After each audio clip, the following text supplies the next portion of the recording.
খুরাজ পূর্বপাড়া শিব সংঘ ক্লাবের ছেলেদের পাওয়ার দেখতে আসিস না। তোরা প্রত্যেক বছর আমাদের পায়ের তলায় থাকিস আর সব সময় থাকবি। প্রত্যেক বছরে আমাদের পাড়ায় কম্পিটিশন করতে যাস, কম্পিটিশন করে লাভ নেই। প্রত্যেক বছর তোরা নিজেরা মাইক অফ করে নিয়ে ঘরে যাস। আমাদের একটা চুল ছিঁড়তেও তো পারিসনি আর পারবিও না। আমরা খুরাজ পূর্বপাড়া শিব সংঘ ক্লাবের ছেলেরা, তোদের মধ্যে কে যেন বলেছিলিস আমাদের পিচি খুলে হাতে পড়ে যাবে। আরে আমাদের ডায়লগ শুনে তোদের নিচেতে যে কটা গজিয়েছিল সে কটাও ঝরে গেছে। ভালো করে দেখে নে, বুঝলি পাগলা? আমরা খুরাজ পূর্বপাড়া শিব সংঘ ক্লাবের ছেলেরা হারগিজ ঝুঁকেগা না এই সালা।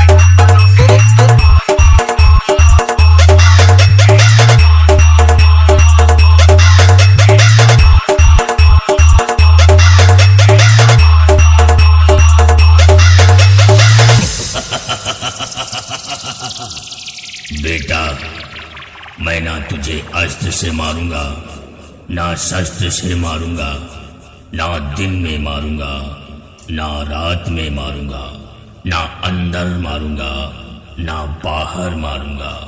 मैं तुझे अपने वेश और आवाज से मारूंगा। बनाओ, वीडियो बनाओ। हमारी चौखट में दाखिल होने के बाद बड़े बड़े बलवान सर झुका देते हैं। हम उन्हें ही नहीं, यहाँ हम उनकी आत्मा को भी कैद कर लेते हैं। 3, 2, 1 শুভদীপ CZYT Suvo Remix।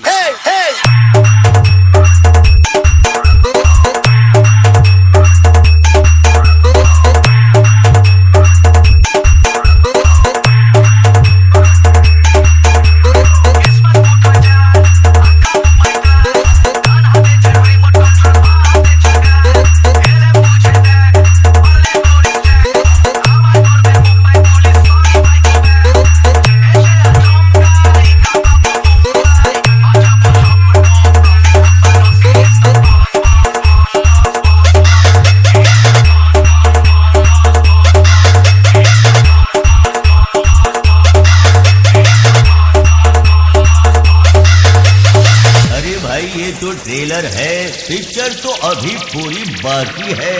लीजिए एक और तगड़ा नहीं महा तगड़ा। अरे क्यों बेटा, अपने बाप के सामने कंपटीशन करने आ गए?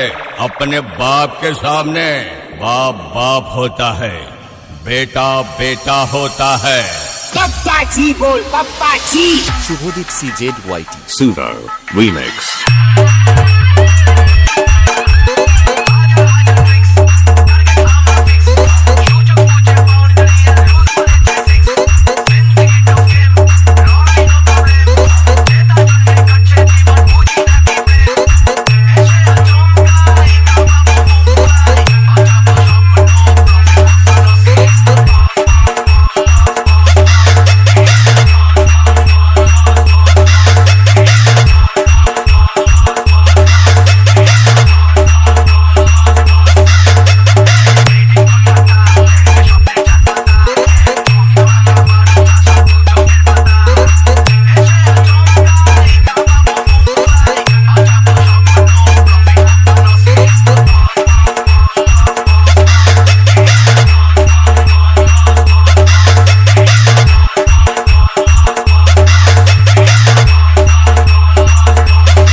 DJ Suvo Remix।